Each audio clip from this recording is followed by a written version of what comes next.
Stand by for Bwana.org radio. In 3, 2, 1. Cue the announcer. You found Bwana.org radio, your one source for tech news and reviews. Now, almost live from sunny Florida, here's your host, Bwana McCall. Greetings, folks, and welcome to episode 265 of Bwana.org Radio. We got a great show lined up for you. Five stories to talk about tech news and reviews. That's what we do here at Bwana.org Radio. Today is August 8th, 2013, and it is Thursday. We're here over here at twitch.tv/Bwana doing it live. You can get a behind-the-scenes glimpse, laughing at all my takes. I'm playing with the audio filters and doing some stupid stuff over here, but it's all in good fun. But we got about five stories to talk about. Not a whole lot. There were some controversial things that I decided not to talk about today, that I didn't want to stir any kind of crazy feelings in my listeners. And I didn't really have an opinion to offer on it, so I didn't want to talk about it. So we kind of skipped those stories, even though they're prevalent on the news outlets. We don't want to talk about them too much if I can't really add anything to it. Otherwise, they'll just be like, "Hey, this happened. Bye," and it won't be anything I can actually add to it. But this is Bwana.org Radio. This is my podcast, episode 265. We also do a gaming podcast over at Game Chat with Bwana every Saturday at 3 p.m. actually, 3 p.m. Eastern on Saturday. This one is actually after 6 p.m. on Tuesday and Thursdays, this Bwana.org radio show. And you can come by and watch me live, or you can just wait for it to be posted on radio.bwana.org and also on my YouTube channel at youtube.com/IOBuffer. We got a great show lined up for episode 265 of Bwana.org Radio. It's time for Bwana.org Radio's tech news for this week. And for our first story, we're going to say goodbye to one of the most beloved, most hated tags in HTML history. That's right, guys. Firefox has decided to get rid of the blink tag. Now, some of you may be a little bit too young to remember this tag. In the early days of HTML, there was this HTML tag that you could apply to text. It would actually blink the text on your screen. And if you look at some of the old HTML designs, they're kind of hilarious. I mean, not necessarily the colors and the giant fonts, but you would have text blinking all over people's pages. It's like new, hello, welcome to my webpage, and they'd be blinking on and off, and it was one of the most annoying tags. I don't know how long. And there was another tag that was called Marquee. I remember that. That one was an Internet Explorer for a while, and it would just have a scrolling marquee, and people would have like 6 or 7 scrolling marquees going across the screen, coupled with blink tags and all kinds of nonsense. But this story over on itworld.com talks about how today the blink tag has been officially removed from Firefox. So I don't know, man. It's kind of a bittersweet moment. I use the blink tag. I'm not even gonna lie. I was one of the ones who did use it in my very early web pages where I played on my Unix workstations over in college, and we were using Netscape 1.1n with the pulsating N. Oh, blink tags galore. I don't even know if blink was supported way back then, but I do remember editing my pages on that Netscape 1.1n and the Mosaic browser, that little Earth icon with the little lines coming out of it, and WinSock, and dialing up and using Trumpet WinSock to get that internet connectivity at home. And oh my goodness, internet at home? Are you serious? You can have internet at home, not just a peer-to-peer connection. Yeah, you can. Just use Trumpet WinSock, and all of your connections will be piped through SLIP or PPP. Wow, I am really going back, showing my age a little bit too. But the blink tag, it stirs up all these feelings, man. All these feelings, both positive and negative. This is a great article. It also talks about some other things that are happening in the news, but one of the biggest things on here is that the blink tag is actually being removed. So check it out, guys. Over on itworld.com, they got the details. Firefox is saying goodbye to the blink tag. That nostalgia, man. Them feels. And for our next story, we're gonna have a little bit of a talk. Let's sit down and talk. This talk about this Android open source project. Android has always been praised amongst the community because it does have an open source component, and the source code is readily available from most iterations of the OS. And there are flavors of the OS that are closed, and a lot of the ISPs, the wireless ISPs like AT&T, Verizon, and Sprint, they like to put their own take on Android, and some of the stuff is closed off. But this latest story was so, I don't know, this latest event that happened was so tragic, or so, I don't even know the word for it. It affected the open source project maintainers, resolve to stay with the project. He actually left. Jean-Baptiste Curou, I think I'm pronouncing his name right, has just confirmed that he's leaving his role as the open source project maintainer. He's doing this because the Nexus 7 is in the process of being, basically converted to, like, he's trying to post an image of the OS. And he's trying to do an open source version of it, but he's unable to do it because of graphical driver issues with Qualcomm. And Qualcomm has not readily come available or readily produced drivers for this build yet. And I guess this was the last straw. And he said, I've had it. I'm not going to be able to maintain this anymore.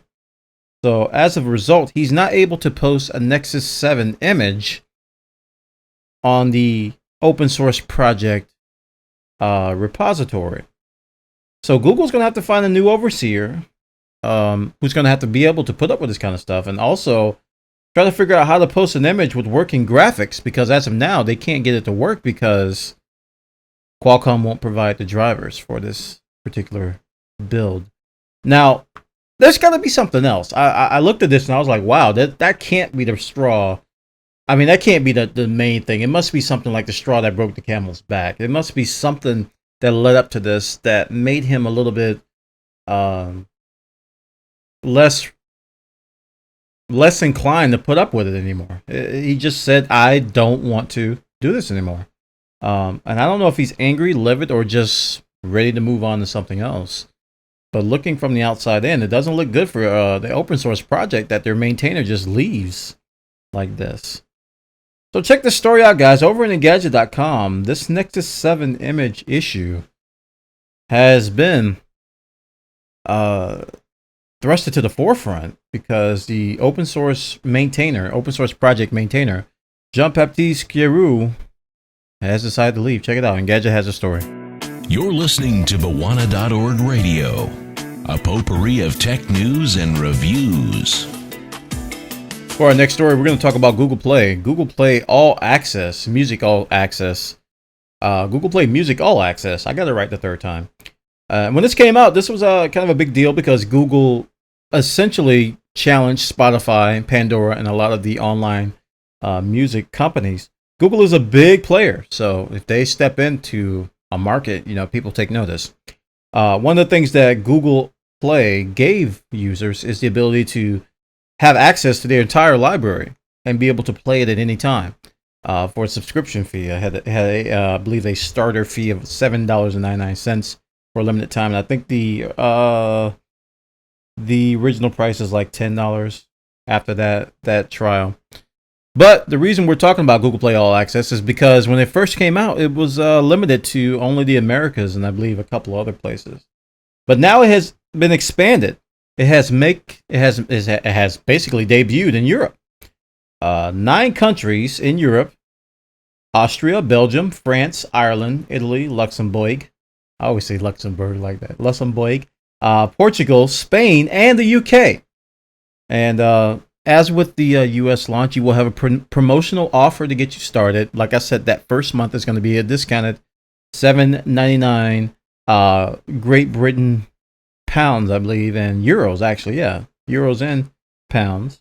And it's going to go up to $9.99 after that. So I don't know, man. I've been using Google Play for ever since it came out, and I've been happy with it. It's the main thing I was concerned about was performance. I didn't want my music to skip. The library selection has been decent. I mean, there's been a few songs that I haven't been able to find, but it hasn't been enough to me saying I don't want to use a service. I still use Pandora too, so I'm using both services right now. But Google Play, I use it mainly on my phone, and it is definitely working for me. And it's easy for me to recommend it to others because there's times when there was only one time actually when there was a song I had on Google Play that I didn't have on my local library. I was like, "Where's that song? Where's that song?" And I was like, "Oh, it was on Google Play." So that only happened once, but you know, you you kind of reflect on how you're reliant on that service when that happens. You're like, "Wow, I actually couldn't listen to that song if I didn't have Google Play." But the majority of my songs that I have in my library are available on Google Play. It just gives me an easy way to stream them on my phone and save disk space at the same time. Also, it gives me access to preview new albums and listen to albums that I wouldn't necessarily buy, but just want to get a listen to maybe once or twice. I'm like, that sounds okay, but I don't think I'll buy it. But a great way to try music. So check it out, guys. Google Play Music All Access, now available in Europe for a measly $7.99. And for our next story, we've been talking a lot about Google Chromecast, and I want to kind of get away from that this show. And I want to talk about the Roku because this is my device of choice when it comes to listening to music on my television or watching Netflix or watching Amazon Instant Video or watching Hulu, all of which I have access to. The Roku now has an iOS app to support their Play on Roku feature. This allows you to broadcast still images and music from your mobile devices. So now the iOS app has added video support. Now the only problem with this I have is that it is only available for user recorded videos. So yeah, if you got a movie on your iOS device and you want to play it, it probably won't work because that's not user recorded video.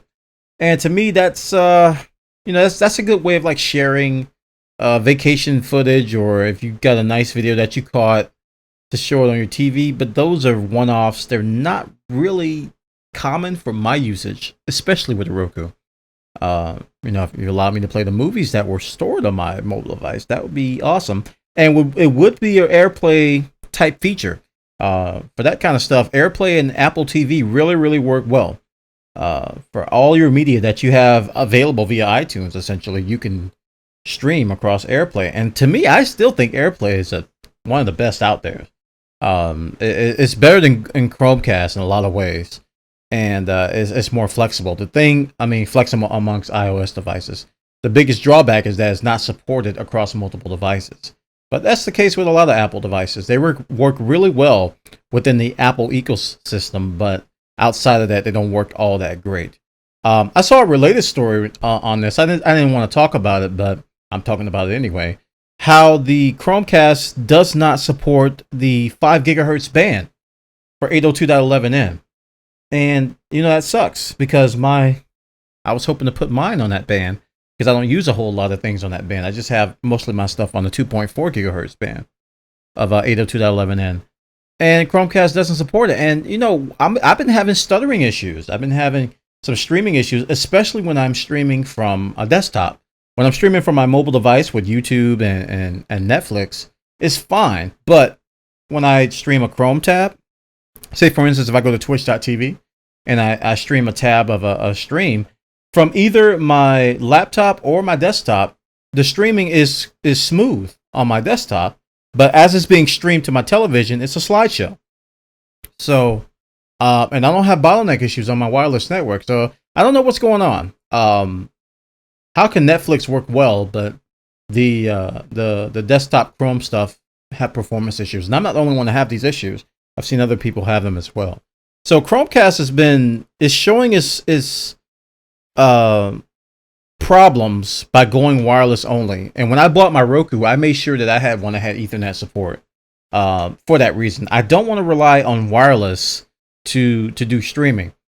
Same with gaming. If I'm going to use a gaming console on wireless, it's going to be on the 5 gigahertz band. It's going to be on its own on band. I don't want any kind of interference or anything. But I can't do that with Chromecast. I'm limited to 2.4 gigahertz.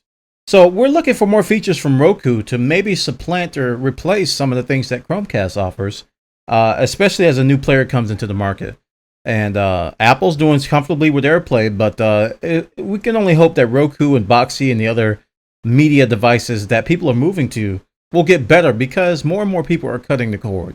More and more people are getting rid of cable. More and more people are going to Netflix, Hulu, YouTube type content for entertainment. So check this story out, guys, over on Engadget.com. Roku has introduced a iOS app to further enhance their Play on Roku feature, and hopefully it'll get more and more support as time goes on.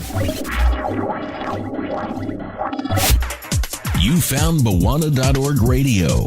Tech news and tech gadgets for the hardcore geek in all of us.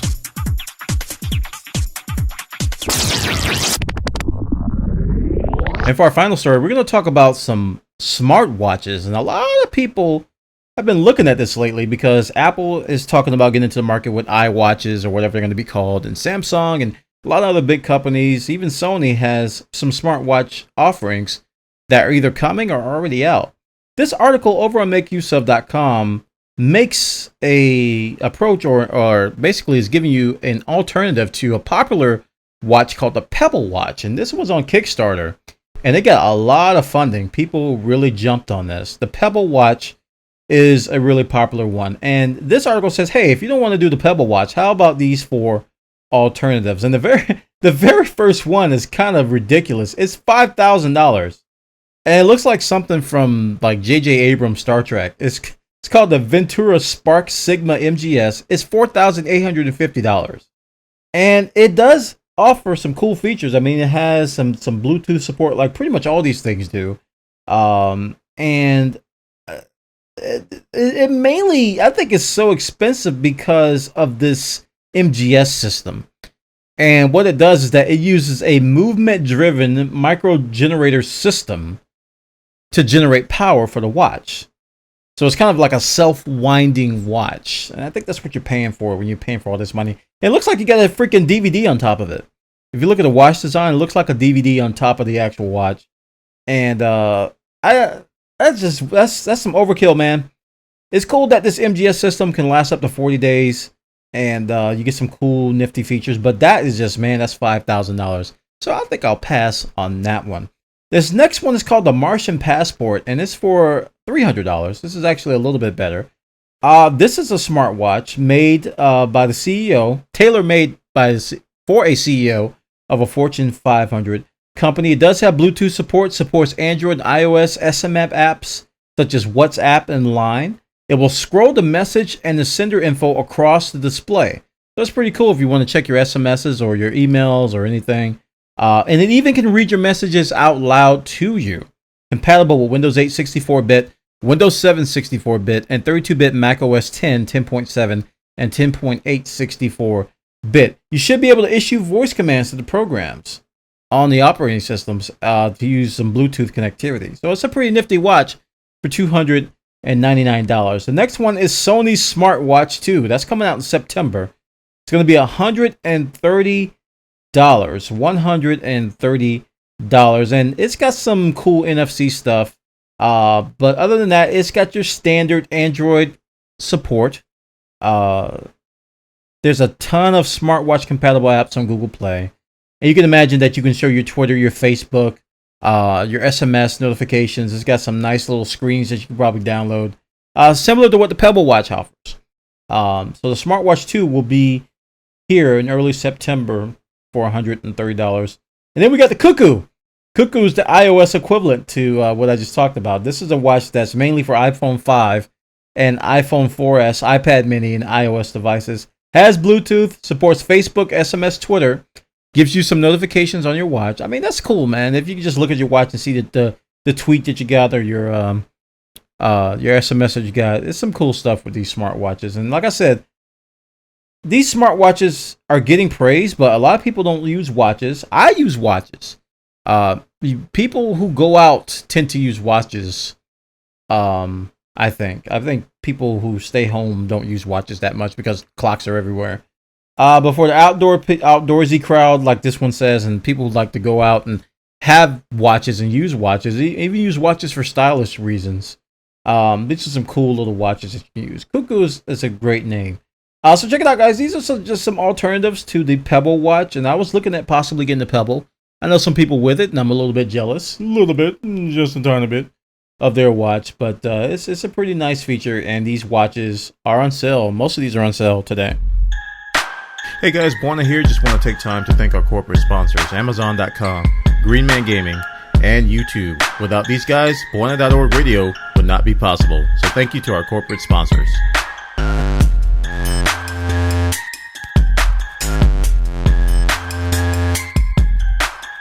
And that concludes episode 265 of Buona.org Radio. I want to thank everybody for coming by. We are here at twitch.tv/Buona if you want to check us out live. Want to catch the next one, we'll be doing it Tuesday night after 6 p.m. So make sure you follow the channel over there. You can follow my channel or my website at radio.buona.org. You can also follow me on YouTube at youtube.com/iobuffer, twitter.com/Buona. Follow me over there. Also, I talked about it before and I'll talk about it again. We have a game-related podcast called Game Chat with Buona, which we do every Saturday at 3 p.m. Eastern. So you can come by, check us out, and do that. That's a live taping. That's a live recording. Not like this. This one's like multiple takes and editing and stuff that you can watch behind the scenes. But Game Chat with Buona is a live show with some cool things that we do over there. So that's going to conclude the show, episode 265. I'll see you guys again on Tuesday of next week. Again, we do this show on Tuesday and Thursdays. And the Tuesday shows tend to have a little bit more news because we got the whole weekend worth of stuff. All right, guys, that concludes episode 265. And I will see you all next time. Take care. Bye-bye.